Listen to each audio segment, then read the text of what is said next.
So, hallo und herzlich willkommen zu meinem 2.5D 3D Plattformer Game. Im vergangenen Abschnitt haben wir uns um den Behavior Tree mit Roaming und Chasing gekümmert und in diesem Abschnitt möchte ich dann eine Attack und eine Kill mit einführen. Während der Attacke kann man nichts killen, das ist natürlich ein bisschen doof gerade zu präsentieren. Ich versuche jetzt einfach mal so einen Sprung zu holen. Jetzt hüpfe ich mal auf den drauf. Ich glaube, den habe ich erwischt. Genau, und dann machen wir hier einfach so eine Explosion dazu und dementsprechend auch so einen Sound. So, gut, dann fangen wir gleich mal an.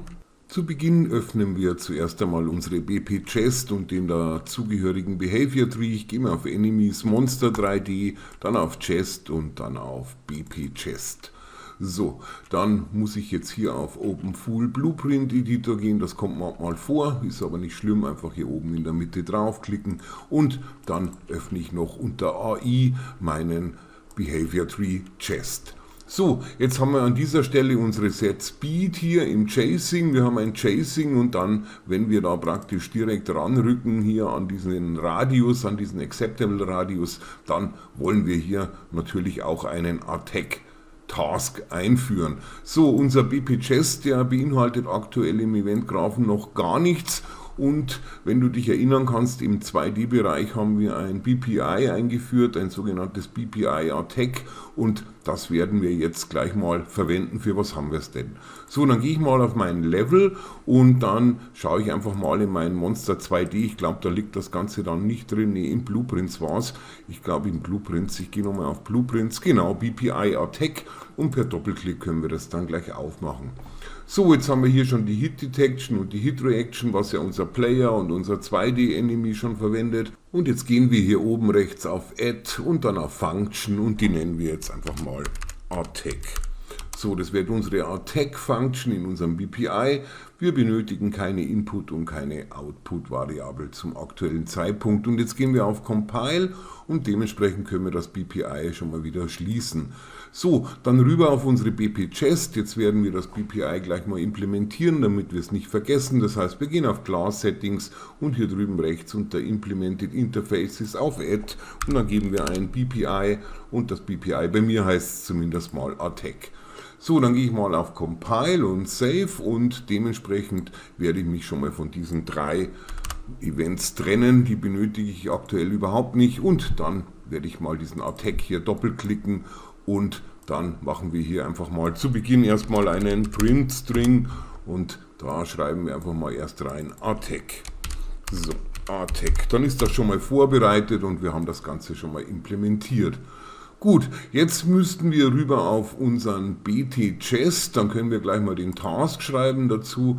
Das bedeutet, wir schauen uns nochmal den Chasing an. Da werden wir auch noch was ändern müssen, weil wir hier den Acceptable Radius von 5 haben. Und dann wäre er praktisch schon direkt vor dem Player und würde dann erst attackieren. Da werden wir wahrscheinlich noch eine andere Zahl eingeben müssen. Ich fange mal an mit 100, damit wir ein bisschen Abstand haben. Das werden wir dann auch noch mit der Größe, mit der Size des Gegners multiplizieren. Das ist dann wieder so ein Trial-and-Error-Einstellungsverfahren. Aber geben wir sicherheitshalber hier schon mal 100 ein. So, gut, rüber auf unseren Behavior Tree und jetzt beginnen wir einfach mal mit unserer Geschichte von dem Attack. So, dann gehen wir auf New Task, wir nehmen einen BT Task Blueprint Base und dann gehen wir gleich in den Task Folder, da müssen wir später nicht verschieben und hier unten nennen wir das Ganze einfach mal Attack. So, da haben wir unseren BT Task Attack und ich hänge ihn einfach mal hier oben dann auch gleich ein.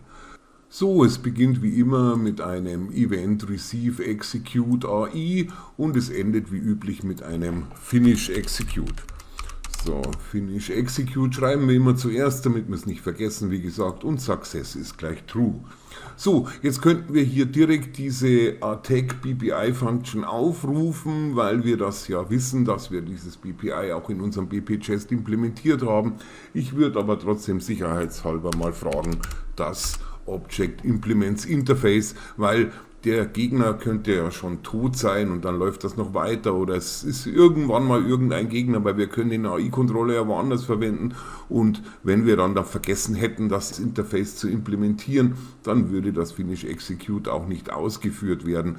Gut, dann geben wir hier einfach mal ein BPI und dann fragen wir ab, ob das Attack implementiert ist und dann gehen wir hier raus und machen einen Branch. Und dementsprechend dann setze ich das Ganze hier hin und dann hole ich mir aus dem Control Pan einfach mal diese Attack Function vom BPI, das heißt ich gebe ein Attack und da steht es auch BPI Attack Message und dann sage ich, wenn das True ist, dann möchte ich gern attackieren und dann gehe ich in das Finish Execute mit dem Success of True und wenn es False ist, dann möchte ich ebenfalls da hinten weitergehen, einfach nur sicher ist sicher. So, dann mache ich noch so eine Reroute Note dazu und dann gehen wir einfach mal auf Compile und Save. Gut, dann zurück auf unseren Behavior Tree und zwischen Chasing und Wait werden wir einfach den Task herausziehen und dann haben wir hier unseren BT Task Attack und wir warten ja sowieso 2 plus minus 1 Sekunde und das wird wahrscheinlich ausreichend sein, um die Attack-Animation auch abzuspielen. Das müssen wir uns einfach ein bisschen merken, wenn wir sehen, dass die ein bisschen interrupten. So, dann gehen wir einfach mal auf genau speichern und dann zurück auf unsere BP Chest. Und jetzt haben wir natürlich die Problematik, dass wir hier wieder Animationen abspielen und wir können ja wieder 1 zu n eingeben. Wir haben uns ja zuvor schon mal so ein BPC, glaube ich, eine Komponente für Monster Animation Montages angelegt und die würde ich an der Stelle dann auch wieder verwenden. Die haben wir ja in den 2D-Monstern ebenfalls schon ausprogrammiert. Gut, dann gehe ich hier mal auf Compile und dann dementsprechend auf Add und dann nehme ich meine BPC, glaube ich, habe ich sie genannt, genau, Monster Animation Montage. So, und wie es der Name schon sagt, wir benötigen Animationsmontagen, das heißt, ich gehe hier auf Compile und jetzt gehe ich zurück auf mein Level, auf Content und dann suche ich mir meine Monster for Survival Game, gehe auf Animationen, PBR und dann auf mein Chest Monster. So, im Animation Blueprint, wenn du dich wunderst, da haben wir natürlich die Standardanimationen verwendet, das funktioniert auch perfekt, nur wenn wir aus dem Blueprint die durchs Animation Blueprint schleusen wollen, dann benötigen wir, wie erwähnt, schon mal einen sogenannten Default Slot und wir benötigen Animation Montages. So, dann schauen wir mal, was wir hier haben. Ich habe wie üblich eine Attack 01, eine Attack 02 und eine einzelne Die-Animation. Wenn du mehr hast oder ein anderes Monster verwendest oder einen anderen Gegner, kannst du natürlich 1 zu n auswählen. Ich selektiere jetzt die 3 gleichzeitig an, rechte Maustaste Create und dann mache ich Create Anim Montage. So, damit wäre das schon erledigt. Ich gehe zwischenzeitlich mal auf Save All und dementsprechend können wir jetzt auch gleich mal im Animation Blueprint den Default Slot mit integrieren, sonst vergessen wir den vielleicht und dann wundern wir uns, warum das Ganze nicht durchgeschleust wird durch die Standard Idle Walk und Run Geschichte. So, dann zurück auf meinen Content. Ich gehe dann hier oben auf BP Chest und dann gehe ich auf Mesh und hier drüben Use Animation Blueprint, da habe ich mein APP Chest und da kann ich dann ganz simpel auf die Lupe gehen und dann per Doppelklick kann ich es auch gleich öffnen. So, dann müssen wir einfach auf den Animation Graph, den kriegen wir hier links drüben, einfach doppelklicken und hier haben wir die Locomotion, da haben wir ja diesen Idle, da mit diesem Random Sequence Player verankert und wir haben hier die Walk Run über unseren Plane Space und jetzt müssen wir hier einfach lediglich noch diesen Default Slot mit durchschleusen, das heißt wir ziehen raus und geben ein Default Slot. So, Slot, Default Slot und das war es an der Stelle eigentlich auch schon. Nur nochmal zum Verständnis, hier drüben haben wir im Asset Browser praktisch unseren Plane Space, unsere Animations und die blauen sind die Montages und wenn wir jetzt einfach eine doppelklicken, dann sehen wir, dass die hier Montage Default Group, Default Slot benutzt und das ist der Grund, warum wir das sozusagen hier drüben eingeführt haben. Gut, dann gehen wir zurück auf unsere BP Chest und jetzt müssten wir uns erinnern, wie wir das praktisch eingegeben und ausgelesen haben für unsere Komponente Monster Animation Montages. Ich würde sagen, wir legen es erst an, wir klicken mal drauf. Wir haben ja insgesamt 2 Attack und eine Death. Die Specials haben wir ja in dem Random Sequence Player direkt im Animation Blueprint abgewickelt. Das heißt, ich gehe hier bei der Death einfach mal auf Plus und jetzt mache ich Steuerung und Space und da habe ich noch vom letzten Mal sozusagen mein Folderstruktur schon auf. Und jetzt nehme ich einfach mal die Die-Anim, und zwar nicht die Anim, sondern die Montage. Also wenn ich jetzt die Anim auswählen würde an dieser Stelle, dann würde das Ganze hier nicht integriert werden mit dem Pfeil. Das ist natürlich abgeriegelt über unsere Variable vom Montage-Array. So, dann haben wir hier die Die-Montage und die können wir hier einfach mal zuordnen. Gut, dann brauche ich noch Attack-Geschichten, habe ich zwei, kann ich zweimal aufs Plus gehen. Dann drücke ich Steuerung und Space und dann hole ich mir die erste Attack-Animation einfach oder Montage einfach mal rein und das gleiche mit der zweiten Attack 02 Montage und dann sind die schon mal mit integriert. So, dann gehen wir mal auf Compile und jetzt müssten wir diese Geschichte wieder ansteuern. Wir können es uns natürlich aus dem Monster 2D rauskopieren, wir können es aber schnell zur Erinnerung einfach nochmal neu aufziehen. Das heißt, ich ziehe hier raus und dann sage ich einfach mal Play Montage. So, Play Montage und was ist mein Skeleton Mesh Komponent? Das ist unser Mesh von unserer Chest, das kommt praktisch hier mit rein und die Montage zum Playen, die holen wir uns aus unserem BPC, aus unserem Komponenten Monster Animation Montages. Den lege ich jetzt mal hier hin und dann brauche ich als Target ja praktisch die Attack-Geschichte, Get Attacking.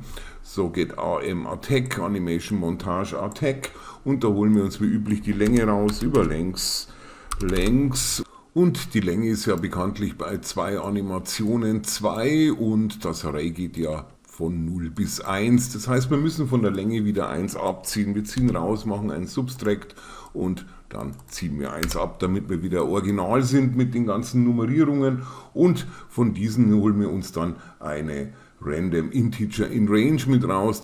Das heißt, ich ziehe hier mal raus und dann Random Integer und zwar in Range und die Range ist 0 bis Max und Max ist praktisch unsere Längs minus 1. Das heißt, ich drücke jetzt einfach mal die Steuerungstaste und schiebe da diese Verbindung in diese Pin. So, dann haben wir das hier schon mal an der Stelle und jetzt muss ich das Ganze noch ein bisschen weiter hinterschieben, weil wir wollen ja dann noch ein Get haben aus unserer AM Attack und da holen wir uns ein Getter Copy und dann dementsprechend Getter Copy von dieser Random Geschichte aus unserem Array und das Ganze ist dann sozusagen unsere Montage to Play. So, das ist das gleiche, wie wir beim 2D Monster auch gemacht haben und dementsprechend rutsche ich es vielleicht mal ein bisschen anders hin, dass es nicht gar so durcheinander aussieht. So, wenn wir diese Montage jetzt gespielt haben, dann wollen wir unserem Player auch gleich ein bisschen Damage applyen. Das heißt, wir ziehen hier gleich mal raus und sagen Apply. Und zwar direkt oben, wir warten nicht ab, bis die Animation oder Montage abgespielt ist. Wir wollen gleich diese Damage Bar, wir haben ja dieses Getting Hit in einigen Tutorials zuvor schon mal eingeführt. So, dann gehen wir hier ein, wer ist unser Damaged Actor? Da können wir einfach Get Player Character eingeben, da müssen wir nicht casten und gar nichts. Get Player Character und dementsprechend haben wir hier unseren Damaged Actor und ich sage einfach mal, die Base Damage ist aktuell einfach mal 10 und dann wird das Ganze ja übergeben zu unserem Third-Person-Player. Den hole ich mir jetzt gleich mal her, damit wir das Ganze nochmal visualisieren können. Das heißt, wir gehen auf Blueprints, BP Third Person und da haben wir ja sozusagen eine Geschichte mit Take Damage gemacht. Jetzt muss ich mir die mal raussuchen. Hier ist es Player Take Damage. Genau, dann kommt die Montage und dann geht es in die Getting Hit. Die haben wir ja mit dem Jump Back mit der Shift-Taste schon erledigt. Genau, gut, dann haben wir Apply Damage und zwar aktuell einfach mal ganz simpel die 10 mit eingetragen. So, Compile und Save. Und jetzt sollte unser Attacking eigentlich schon funktionieren. Das heißt, ich gehe jetzt hier einfach mal rüber und dann mache ich Play from here. Und dann dementsprechend drücke ich die Taste M für 3D und dann schauen wir mal, jetzt schaut mich keiner an, das ist natürlich klar. Und jetzt kommt sie auch und attackiert mich. Genau, der Abstand ist natürlich noch ein bisschen zu definieren. Wir haben ja zwei, eine kurze und eine lange, das ist natürlich ein bisschen ungünstiger an der Stelle. Aber im Endeffekt werde ich jetzt auch schon attackiert. So, jetzt möchte ich noch ein bisschen kurz aufräumen, also eigentlich ganz wenig, weil ich denke, ich habe unter Enemies diese Komponente im 2D-Monster mit drin, in Blueprints. Da habe ich genau meine BPC-Monster-Animation und die wird jetzt auch von meinen 3D-Monstern benutzt. Das heißt, ich werde die einfach mal in den Oberordner Enemies verschieben. So, ich gehe auf Enemies Move hier und an dieser Stelle müssen wir ganz klar einen Update Redirectors machen, rechte Maustaste auf Content und dann Update Redirector References, weil die Animationsmontagen da ja mit drin hängen. So, also einmal diese Geschichte vom 2D auf Enemies verschieben und dann dementsprechend liegt die dann auch da drin und man meint auch, dass das für beide dann sozusagen zur Verwendung steht.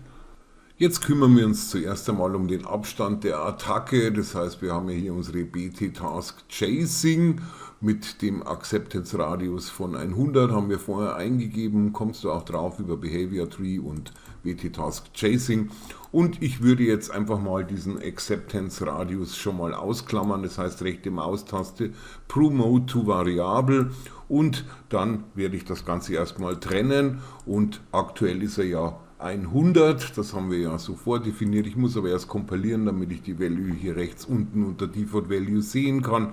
Und ich würde sie abhängig machen von der Größe von diesem Enemy. Man kann ja praktisch eine Kiste größer machen oder so groß, egal wie. Wir haben ja eine Float Size. Und da gehe ich jetzt einfach mal beim Control Pan raus und dann sage ich einfach mal Get Actor Scale 3D.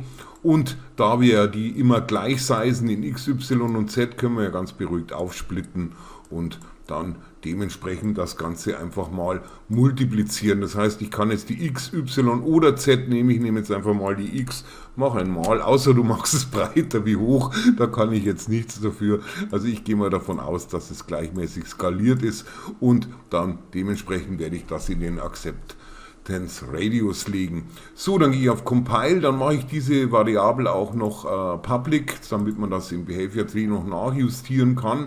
Das heißt, wenn ich jetzt auf meinem Behavior Tree rüberwechsel, dann kann ich hier beim BT-Task Chasing Acceptance Radius, ich gehe gleich mal auf 120, weil ich denke, die 100 werden auch nicht ganz ausreichend sein. So, dann gehen wir mal auf Save und dann können wir das Ganze nochmal kurz antesten auf ein Play from Here, Taste M für 3D. Und dann schauen wir mal, was da so passiert. Mir geht es eigentlich mal darum, was die Große so macht. Nicht, dass die da zu nah herläuft. Jetzt kommt wieder der alte Vorführeffekt. Genau in dem Moment wird natürlich erstmal nach hinten abgehauen. Und genau, jetzt hat sie einen gewissen Abstand. Natürlich ist die natürlich mit ihrer wuchtigen zweiten Animation. Und wir werden auch getroffen, wenn die noch schlägt. Das ist auch noch ein bisschen ungünstig. Das müssen wir natürlich auch noch abriegeln. So, ich würde jetzt an der Stelle eine Damage Box einführen, die praktisch für beide Varianten gültig ist. Das heißt, einerseits kann die Chest uns Damage zufügen und zum anderen können wir durch Draufspringen der Chest Schaden zufügen. Und dazu gehe ich auf BP Chest, auf Add und dann geben wir ein Box. Wir holen uns eine Box Collision und die nennen wir einfach mal Damage Box. So, das wird unsere Damage Box, das kennen wir ja noch so ungefähr vom 2D-Monster.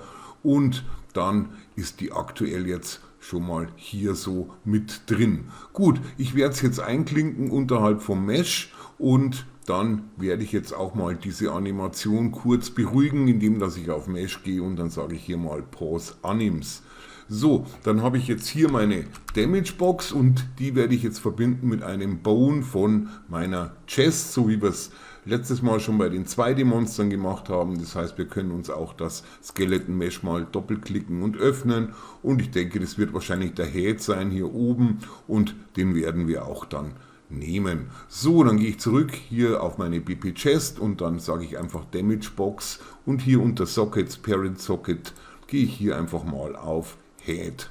So, jetzt liegt die natürlich wieder mal irgendwo und dementsprechend schieben wir die jetzt einfach mal ein bisschen rüber. Wir haben ja außenrum unsere schöne Capsule-Komponent Kugel und damit das Ganze dann auch sauber läuft, würde ich das einfach ein bisschen größer ziehen. So, und dazu gehe ich mal auf Scale und dann ziehe ich die ein bisschen raus, dass die auch oberhalb erreichbar sein kann. Und unterhalb schieben wir noch ein bisschen zusammen, damit die da so eine Art Stoßhammer hat. Vielleicht auch doch ein bisschen breiter, ein bisschen so rüber. Das ist jetzt ein bisschen eine Futzelarbeit wieder. Jetzt schaue ich mir das mal so an. Also ich habe es jetzt einfach mal so positioniert. Das heißt, wenn sie sich jetzt sozusagen ducken würde, jetzt gehe ich da einfach mal wieder auf Pose Armin's Falls, wenn sie sich praktisch dann zusammenzieht, so kann man sie natürlich jetzt auch immer treffen. Jetzt kann man sie nicht mehr verletzen, ist eigentlich auch ganz witzig, und wenn sie jetzt nach vorne stößt, müsste sie uns eigentlich mit dieser großen Box auch treffen können. So, dann gehe ich mal auf Compile, wir versuchen es einfach mal zu implementieren. Ich habe hier meinen Event-Graph und jetzt machen wir bei der Damage Box einfach mal rechte Maustaste, Add Event und Component Begin Overlap. So, jetzt müssen wir das Ganze unterscheiden. Das bedeutet, wir werden zuerst natürlich mal abfragen, wer overlappt. Egal wie rum, wenn wir die Chest damagen, dann overlappt der Player, und wenn die Chest uns damagt, dann overlappt ebenfalls der Player. Das heißt, wir können rausgehen und sagen einfach mal Actor has tag. So, damit nichts anderes, damit die Chests sich nicht gegenseitig da in die Quere kommen können. So, dann haben wir Actor has tag und dann gehen wir raus mit einer Branch und dann können wir das Ganze hier schon mal verknüpfen. So, jetzt benötigen wir an der Stelle natürlich eine Variable, weil wir wollen ja unterscheiden, sind wir attacking oder nicht, oder sind wir in Gefahr oder keine Ahnung was. Das heißt, ich mache hier eine Variable und die nenne ich einfach mal isAttacking. So, isAttacking Fragezeichen und dann auf Compile, dann ist die auch schon integriert. So, dann müssen wir oben hin bei unserem Event Attack. Und da werden wir natürlich die isAttacking gleich setzen, das heißt, ich ziehe sie gleich mal mit der Alt-Taste raus, dann spare ich mir dieses Get und Set und dann sage ich Attacking ist True, weil jetzt die Attacke ja gestartet ist, und dann möchte ich diese isAttacking wieder zurücksetzen, und zwar an der Stelle OnComplete und OnInterrupted. Gut, dann ziehe ich sie mir nochmal raus über die Alt-Taste und dann sage ich, bei OnCompleted ist sie false und bei OnInterrupted mache ich es ebenfalls, weil sonst würde sie nie wieder auf false gesetzt werden. So, und jetzt werden wir diese Variable gleich mal hier berücksichtigen. Das heißt, wir ziehen sie wieder raus, aber diesmal mit einem Get, und dann machen wir hier, wenn der Player has tag, dann müssen wir natürlich noch Player reinschreiben. Das habe ich übersehen vorher, sonst geht es natürlich nicht, den Player Tag Player, und dann dementsprechend gehe ich wieder raus und dann eine Branch. Und dann können wir fragen, ist Attacking True oder False? Und wenn Attacking True ist, dann möchte ich jetzt meinem Actor den Damage zufügen. Das heißt, wir holen uns das hier, selektieren Steuerung X oder Steuerung V oder ziehen es uns einfach so runter, und dann dementsprechend können wir bei True diese Geschichte hier schon mal Apply damagen.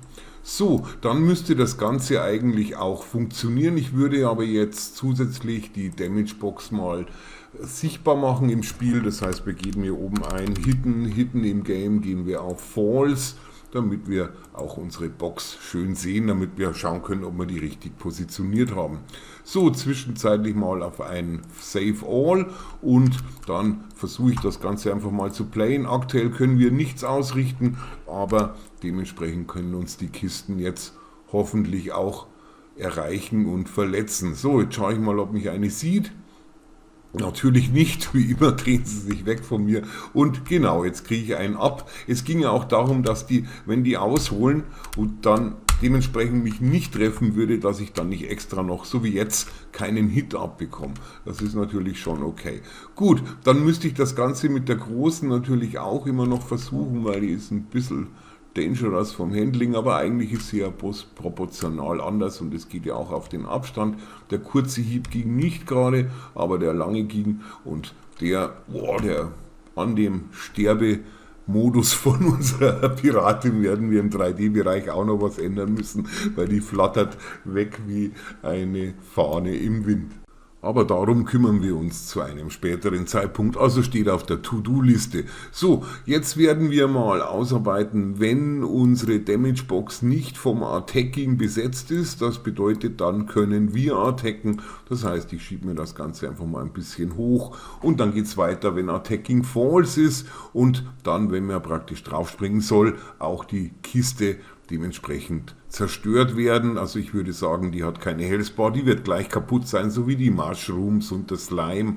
Und da ziehe ich jetzt raus, da gibt es dann wieder ein Do Once, damit das Ganze nicht öfter stattfindet, beginnen wir hier einfach mit einem Do Once, und dann müssen wir natürlich noch diese Sachen praktisch mit der Montage wieder machen. Wir haben ja praktisch eine Kill, klar, aber ich wickle es ja immer ab über meinen Komponenten, über meinen Blueprint-Komponenten, Monster Animation Montages, aber wir können uns das Ganze ja eigentlich jetzt von hier oben mal einfach rauskopieren, indem wir das selektieren. Das Mesh nehmen wir auch noch mit. Und dann Steuerung C und dann gehe ich einfach mal hier rein, Steuerung V und dann können wir das Ganze hier schon mal mit diesem Do Once verbinden, mit diesem Play und das einzige, was wir hier ändern müssen, wir löschen das AM Attack raus und da holen wir uns dann natürlich das Get AM Des, glaube ich, hat es geheißen, genau. Dann haben wir hier das Des und von dem Des gehen wir dann wiederum in die Länge, das heißt, wir gehen hier in die Längs und dann müssen wir hier das Array noch mit dem Get verbinden und der Rest funktioniert dann sowieso automatisiert. So, dann haben wir das Ganze auch schon mit drin und an dieser Stelle würden wir jetzt eine Des-Animation sehen, wenn wir drauf springen. Gut, das wird uns jetzt noch nicht so viel bringen, aber wir können es einfach mal überprüfen, ob das Ganze von der Schaltung hier mit der Branch auch wirklich klappt. Das heißt, ich probiere es einfach mal kurz mit den kleinen aus. Na gut, jetzt kommt natürlich sofort eine dahergerannt. Jetzt springe ich da einfach mal drauf und schaue, ob ich da eine Des-Animation kriege, aber nicht wirklich. Und sie wird auch nicht abgespielt oder sie wird nur angedeutet oder ich treffe sie nicht wirklich. Ich bin mir jetzt gar nicht ganz sicher.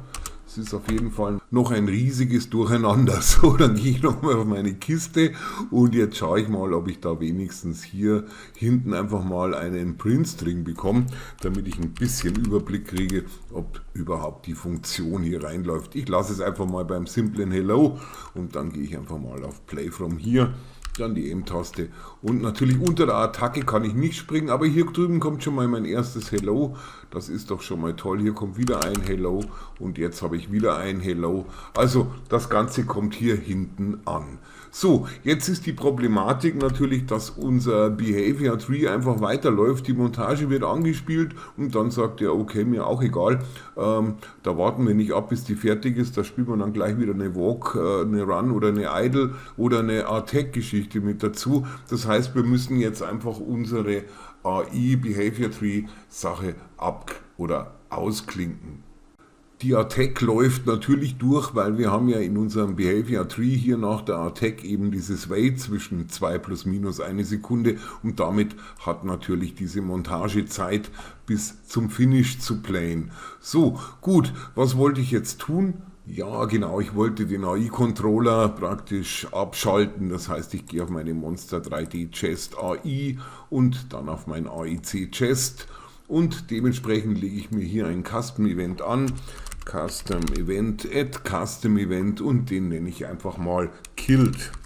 So, das wird mein Killed Custom Event und dementsprechend hole ich mir jetzt meinen Control Pawn raus, Get Controlled Pawn. Und der Control Pawn, das sind wir, also die einzelne Chest für sich. Und jetzt sage ich hier einfach mal Detach from Controller Pending Destroy. Genau, dann teilen wir dem schon mal mit, hallo, du wirst gleich tot sein, also löse dich von deinem Behavior Tree, sodass das Ganze dann auch sauber weiterlaufen kann. Gut, dann haben wir diese Funktionalität schon mal drin und dann gehen wir rüber auf unsere Chest und jetzt müssen wir der Chest praktisch sagen, dass sie diese Funktionalität auch aufruft. Und dazu gehen wir gleich nach unserem Do Once einfach weiter. Das heißt, wir casten jetzt auf unseren AI-Controller, unseren AIC Chest und ein Cast innerhalb von AI-Controller und Character Blueprint stört überhaupt nicht von der Speicherlast, weil die beiden sowieso miteinander verknüpft und geladen sind. So, unser Object vom AI-Controller ist dann einfach mal Get Controller und dann können wir auch diese Funktion gleich aufrufen, das heißt as AIC Chest und dann machen wir einfach mal Killed. So, und dann kommt hier die Kill-Funktion, die müssen wir natürlich ebenfalls wieder hier so verknüpfen und dann können wir das Ganze hier hinten wieder weiterführen. So, jetzt wird wahrscheinlich die Frage aufkommen, wieso macht man es nicht anders? Ich habe das auch schon mal ein bisschen vorbereitet. Ich kopiere das mal schnell rüber, damit du das auch sehen kannst. Ich habe zum Beispiel diese zwei Varianten auch probiert. Das Stop Movement Immediately hat überhaupt nicht geklappt, weil eben der Behavior Tree macht, was er will über einen AI-Controller. Und man kann ja auch über einen AI-Controller den Brain-Komponenten stoppen. Funktioniert aber auch nicht so sauber. Das heißt praktisch, der Enemy stirbt und dann rutscht er am Rücken liegen noch ein bisschen über dem Boden. Also die zwei Varianten sind probiert und gestrichen. Deswegen gehe ich hier einfach mal über diese Killed Function. So, dann können wir das Ganze gleich mal wieder testen. Wieder mal ein Play from here, die Taste M. Und jetzt schaue ich einfach mal nach, wie das alles läuft. Okay, die greift mich an. Jetzt hätte sie die Sterbe-Annie eigentlich einleiten sollen.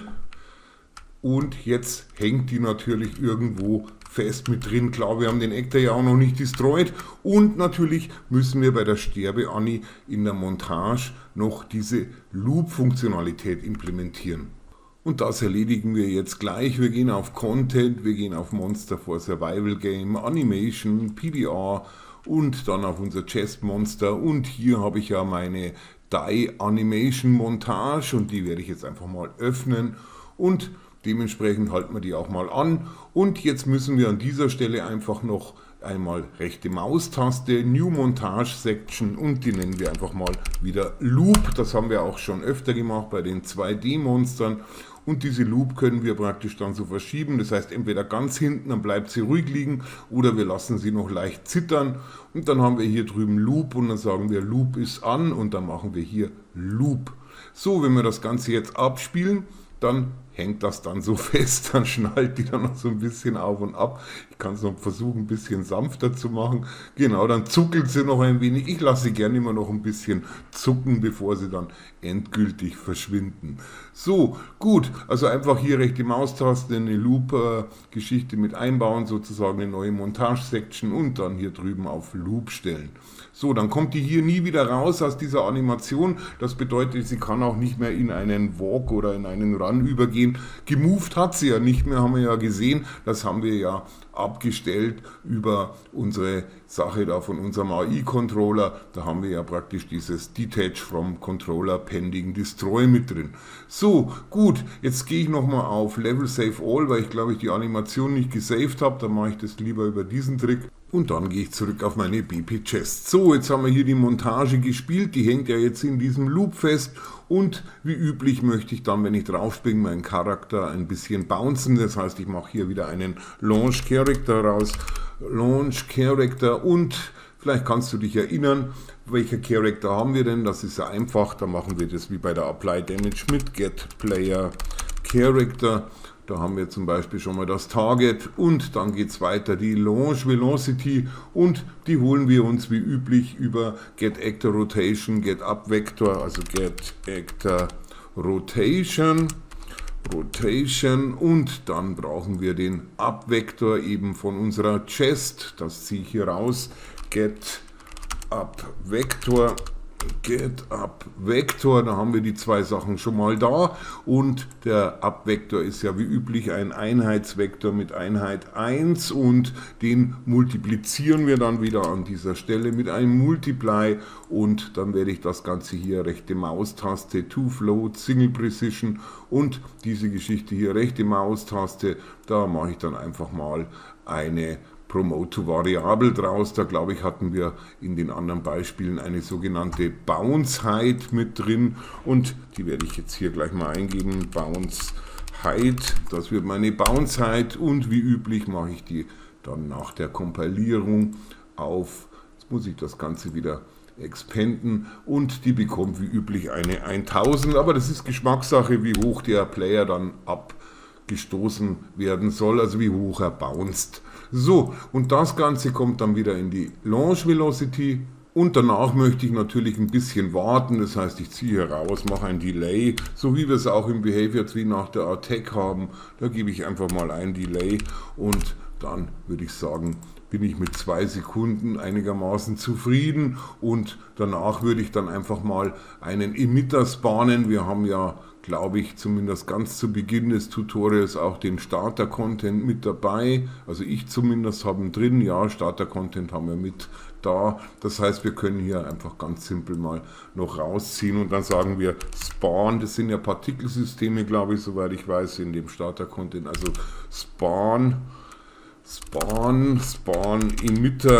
Emitter müsste sein, System wäre ja Niagara, Add Location und der Emitter wird sein, da kenne ich mich noch auswendig aus, die Explosion nehme ich jetzt einfach mal zum Spaß. Wenn du andere hast, kannst du natürlich andere nehmen. Ich nehme jetzt einfach mal die Explosion und die Location wird sein, meine Get Actor Location von meiner Chest, also an der Stelle hätte ich gerne meine Explosion und dazu gibt es natürlich auch einen Sound im Starter-Content, das heißt, wir können hier auch noch rausgehen und sagen Play Sound und zwar 2D oder Add Location. Ich mache es professioneller, wir machen Add Location und dann ziehen wir die Location hier runter, die können wir gleich hier drüben wieder verknüpfen. Ich denke, das ist soweit klar und da gibt es dann auch eine Explosion, ich glaube eine 1 und 2 A oder B.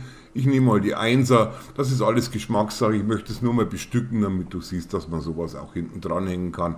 Und dann können wir einfach mal Destroy und dann Actor. So, dann ist unser Actor destroyed und jetzt schaue ich nochmal, was wir gemacht haben. Wir haben einfach mal einen Launch Character dazu, dass wir beim Draufspringen einfach ein bisschen nach oben bouncen. Die Frage ist genau, ein XY Override machen wir normalerweise auch mit und ein Z Override, sonst sieht man das Ganze nicht wirklich am Bouncen und dann warten wir 2 Sekunden ab, also hier 2 Häkchen mit rein und die Bounce-Height habe ich jetzt mal gestellt auf 1000, also ist hier variabel noch einstellbar und dann haben wir hier einen Emitter, also ein Partikelsystem Explosion, wir haben einen Sound Explosion und einen Destroy Actor. So, das müsste soweit gewesen sein, das heißt, wir gehen einfach nochmal auf ein Play from here und dann drücke ich die Taste M und dann lasse ich mich mal angreifen und jetzt hüpfe ich da mal drauf, in der Hoffnung, dass ich das auch darf, während der Attack geht sowieso nicht und jetzt kommt wieder mein typischer Vorführeffekt, doch, jetzt fliegt sie umzuckelt und explodiert mit einem Feuerknall. So, das schaue ich mir jetzt mal bei der großen noch an, das möchte ich auch noch sehen, das bedeutet aber, ich benötige an der Stelle eigentlich noch ein paar Power-Pickups, sonst komme ich ja gar nicht so hoch im Sprung. Das heißt, ich gehe hier einfach mal auf Blueprints, auf Pickups und da habe ich ja meine BP Power Child und da lege ich mir jetzt einfach gleich mal 3 oder 4 rein und dementsprechend kann ich dann das auch einsammeln und dann kann ich auch meinen Gravity Boost aktivieren, weil ich denke, mit einem simplen Sprung komme ich nicht oben an die große ran. So, jetzt mache ich erstmal die kleinen fertig, die erste geht kaputt, das klappt und jetzt kümmere ich mich gleich mal um die nächste und das klappt auch. Also das heißt, wenn sie sich jetzt zusammenzieht und duckt, dann funktioniert das Ganze nicht. Das haben wir ja so eingestellt, so jetzt, wie es jetzt gerade war.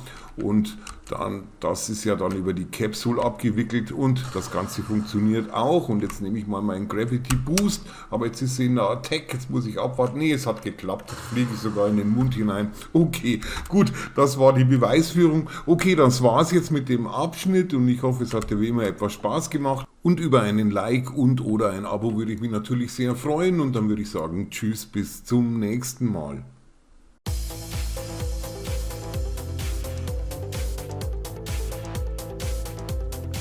Also haut rein, bleibt cool und bleibt am Ball. Tom verabschiedet sich. Bis zum nächsten Mal. Bei Fragen und Anregungen wie immer unter dem Video einen Kommentar hinterlassen. Und bitte nicht vergessen, ein Like und ein Subscribe, wenn es dir gefallen hat.